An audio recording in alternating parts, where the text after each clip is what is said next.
episode kali ini saya belum meneruskan tentang bab berikutnya yang harus kita bahas dalam kaitan tema besar dari buku Gad.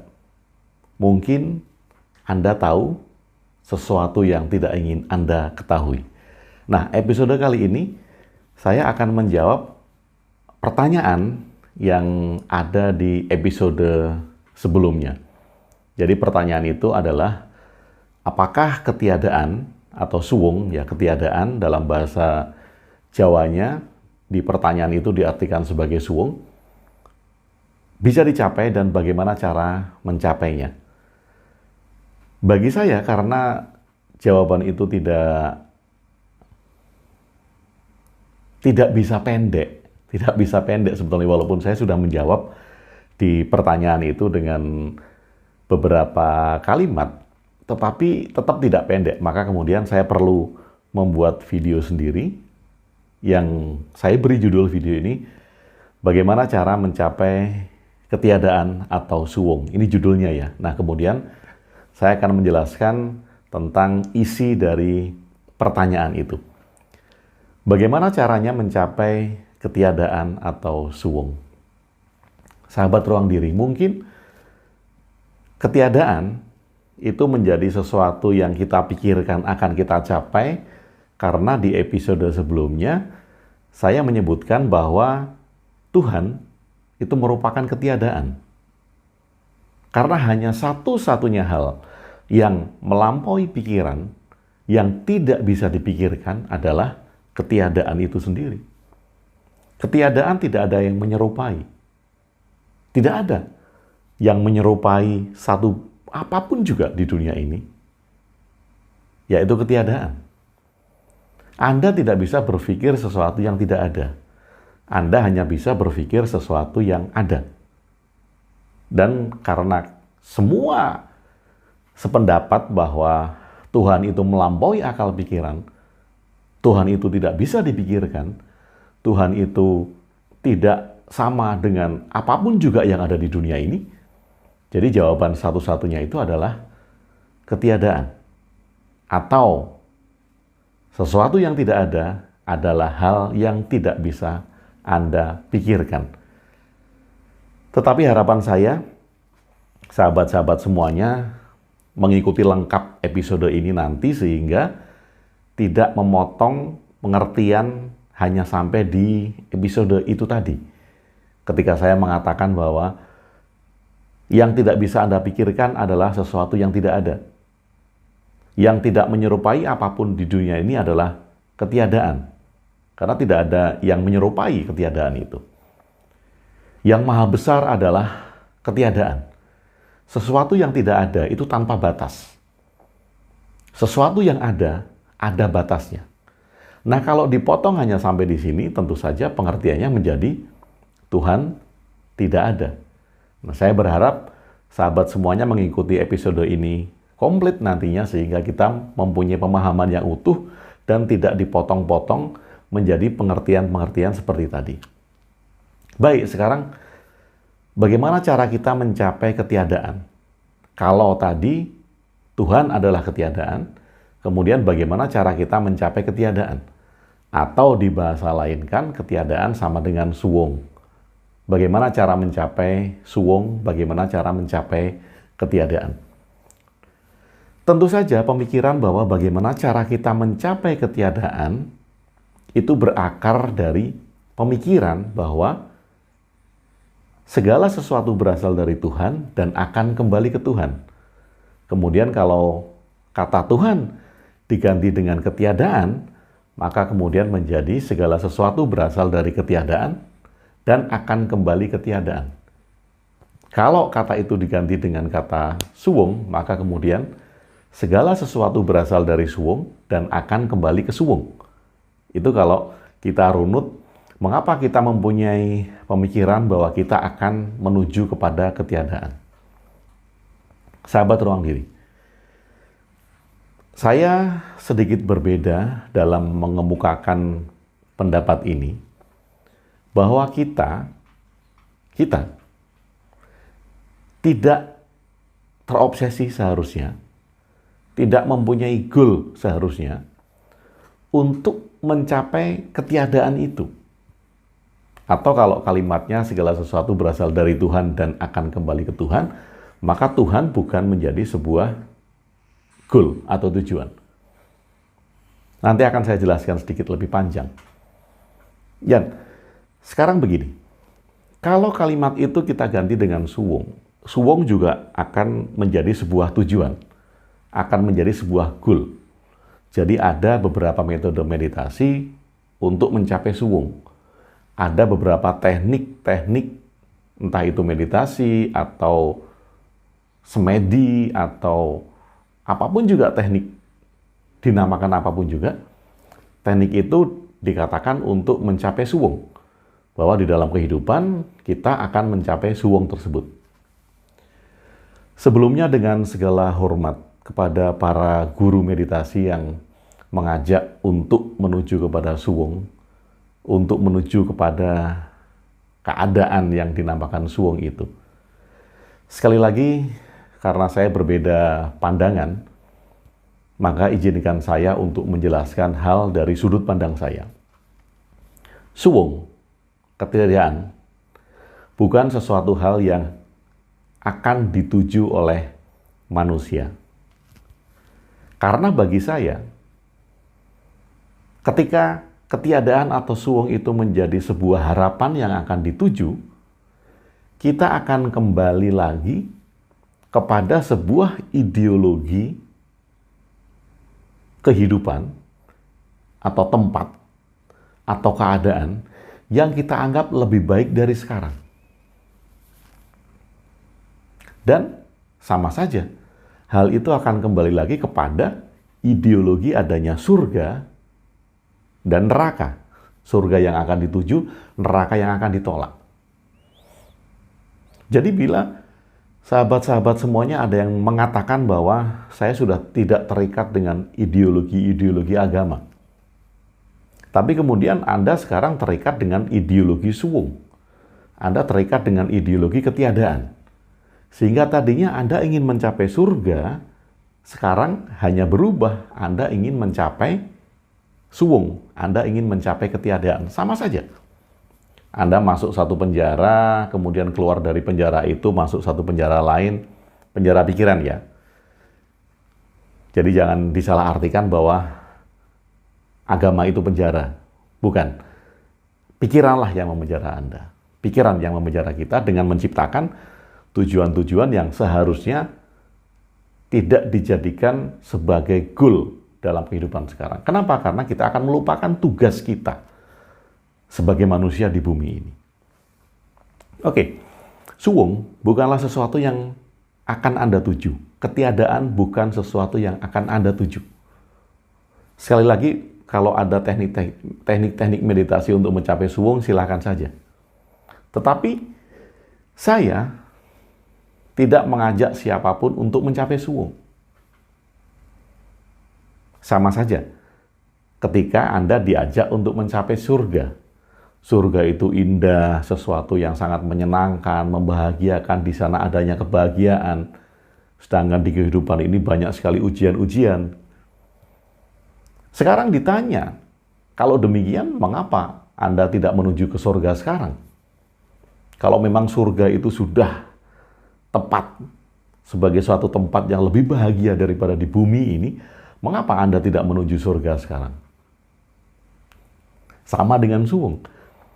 Kalau suwung atau ketiadaan itu sebagai sesuatu yang Anda gambarkan tujuan akhir, adanya kebahagiaan mutlak, ultimate awareness, kemudian Anda akan menyatu dengan segala hal yang sangat besar di dunia ini dalam ketiadaan dan suwung itu, mengapa Anda tidak menuju ke suwung sekarang juga? Mengapa Anda tidak melepaskan tubuh Anda, kemudian Anda masuk di dalam suwung itu? Tidak demikian, bukan? Jadi suwung adalah sesuatu yang tidak harus kita tuju. Suwung ini metafora, dan ketiadaan ini metafora. Metafora apa? Metafora tentang keterikatan. Tidak terikat. Ketika kita tidak terikat dengan apapun juga, tidak terikat dengan ambisi kita, tidak terikat dengan keinginan kita, tidak terikat dengan pikiran kita, tidak terikat dengan kalau harta, ya rumah, mobil, keluarga, anak, istri. Tetapi perlu digarisbawahi bahwa tidak terikat ini bukan cuek. Tidak terikat ini bukan kemudian tidak memperhatikan, bukan meninggalkan, sama sekali tidak, tapi tidak terikat. Kalau ada, silakan dinikmati. Kalau tidak ada, jangan dicari. Dengan demikian kita tetap bertanggung jawab terhadap apapun yang ada di sekeliling kita, tetapi sekali lagi tidak terikat.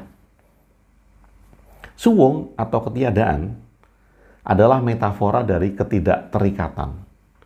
Ketika Anda sudah tidak terikat dengan apapun juga, artinya Anda tidak takut dengan apapun juga.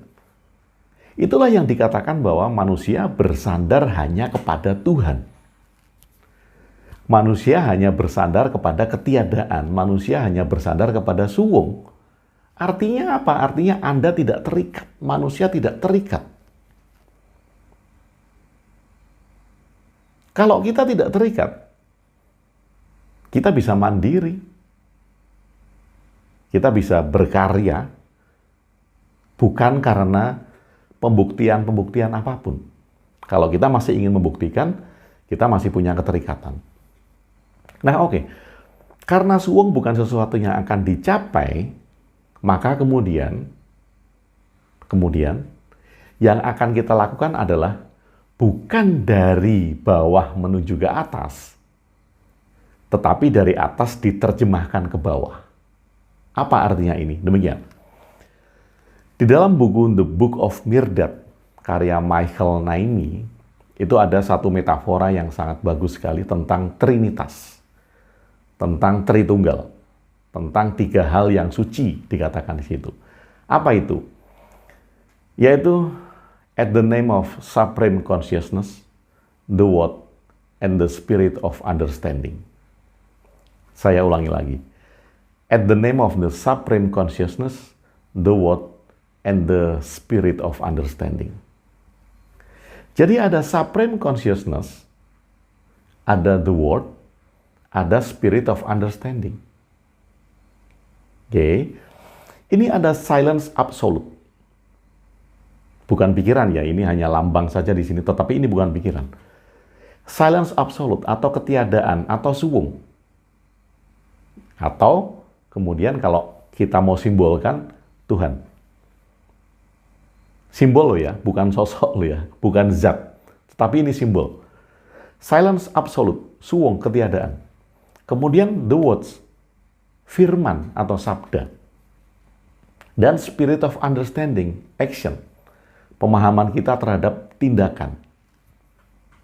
Nah, kita hidup di dunia ini bukan untuk menuju ke spirit of understanding. Kenapa? Karena kita semua, Anda semua, itu sudah the spirit of understanding. Anda semua sudah ketiadaan. Anda semua sudah suwung. Kita semua sudah Tuhan. Karena kita dibalut oleh fisik, emosi, pikiran, dan energi, kita menjadi manusia. Oke? The Supreme Consciousness, silence absolute, ketiadaan, suwung, yang dibalut oleh 4 hal. Tubuh fisik, pikiran, emosi, dan energi menjadi manusia. Nah, di dalam perwujudannya, Supreme Consciousness ini akan turun menjadi the words, atau menjadi sabda, atau menjadi firman. Inilah kata-kata. Kata-kata belum berbentuk sebuah tindakan. Untuk itu dia harus diterjemahkan menjadi the spirit of understanding. Pemahaman yang tepat terhadap apa yang sedang kita hadapi. Jadi kalau pertanyaannya bagaimana cara kita mencapai the Supreme Consciousness? Nggak bisa. Kenapa nggak bisa? Karena kita sudah the supreme consciousness. Yang perlu kita lakukan sekarang di bumi adalah menerjemahkan the supreme consciousness itu turun menjadi the words, menjadi sabda, firman kita, kemudian turun lagi menjadi action, spirit of understanding.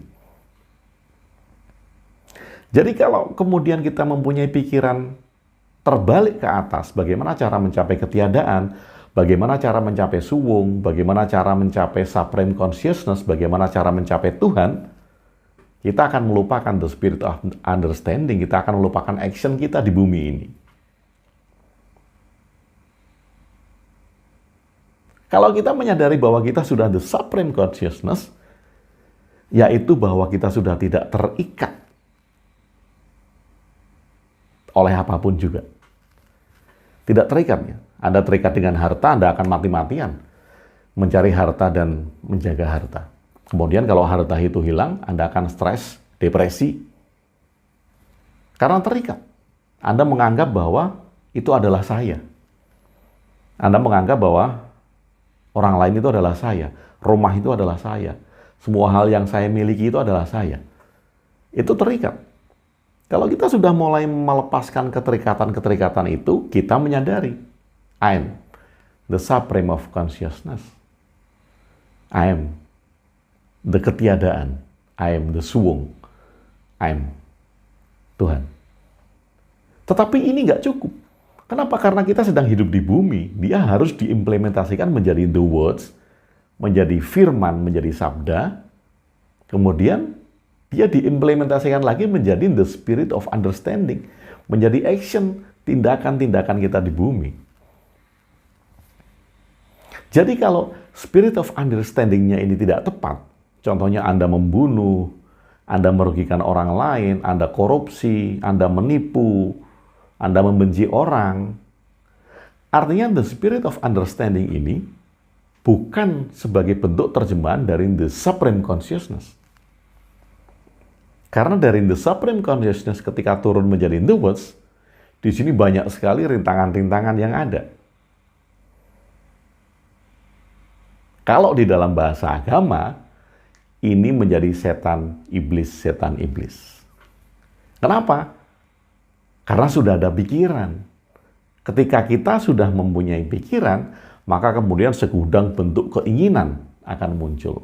Nah, keinginan inilah yang kemudian kalau tidak diterjemahkan dengan tepat, spirit of understanding-nya akan menjadi sesuatu yang memenuhi keinginan.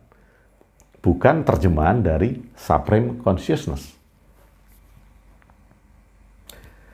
Di buku The Book of Mirdad itu juga ada satu metafora yang menarik.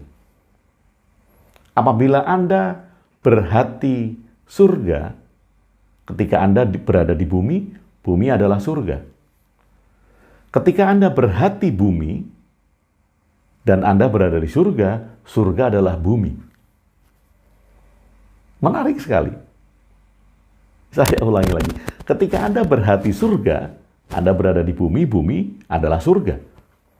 Ketika Anda berhati bumi, Anda berada di surga, surga adalah bumi. Jadi bagaimana kita menerapkan the spirit of understanding inilah yang akan membawa keseluruhan dari keadaan kita. Ketika hati kita adalah hati surga, spirit of understanding merupakan terjemahan dari the supreme consciousness yang berisi tentang kebaikan, kasih sayang, cinta kasih, menolong. Hati surga. Maka Anda berada di bumi, bumi adalah surga. Dan Anda bisa menerjemahkan, bisa membuat bahwa Anda sedang berada di surga dalam kehidupan Anda saat ini. Tetapi ketika Anda berhati bumi, artinya egois, mau menang sendiri, ingin mendapatkan lebih banyak, curang, culas, ya korupsi, apapun juga.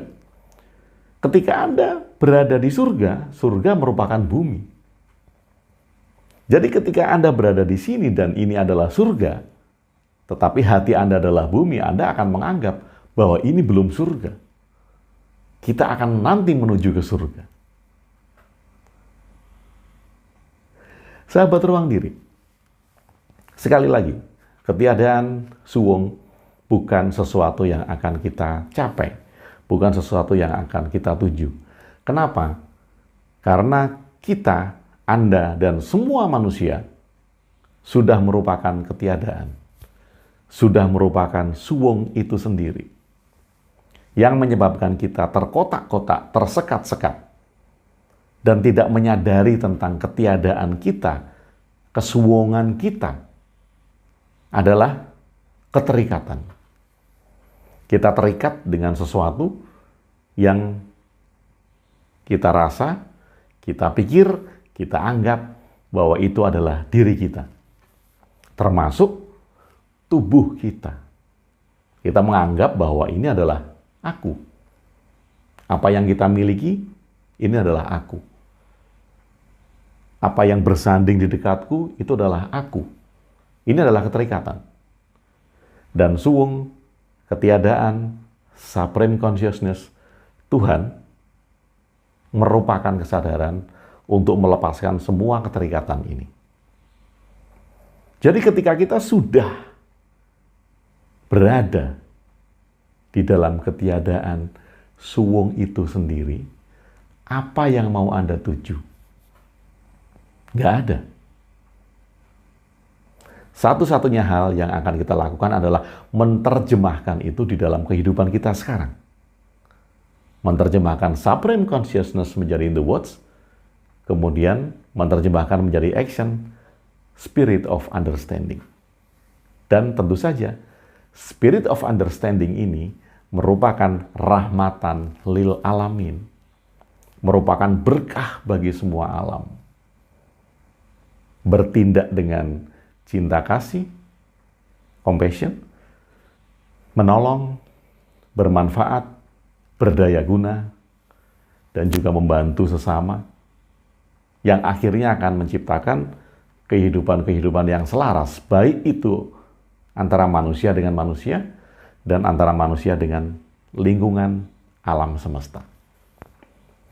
Sahabat ruang diri, karena panjang, makanya kemudian kalau saya tulis di dalam satu jawaban pendek, ini tidak cukup. Semoga jawaban ini bisa membantu Anda untuk memahami bahwa suwung, ketiadaan, itu tidak dituju. Dan jangan jadikan suwung atau ketiadaan merupakan goal yang akan dicapai. Kalau demikian sama, jangan jadikan Tuhan merupakan sesuatu yang akan Anda capai. Karena di dalam kehidupan ini sekali lagi, Tuhan diterjemahkan di dalam laku. Tuhan diterjemahkan di dalam tindakan.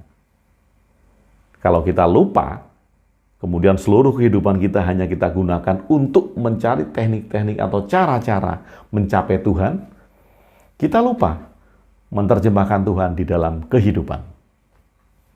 Sahabat ruang diri, selamat menerjemahkan Tuhan atau supreme consciousness, atau ketiadaan, atau suwung di dalam kehidupan kita.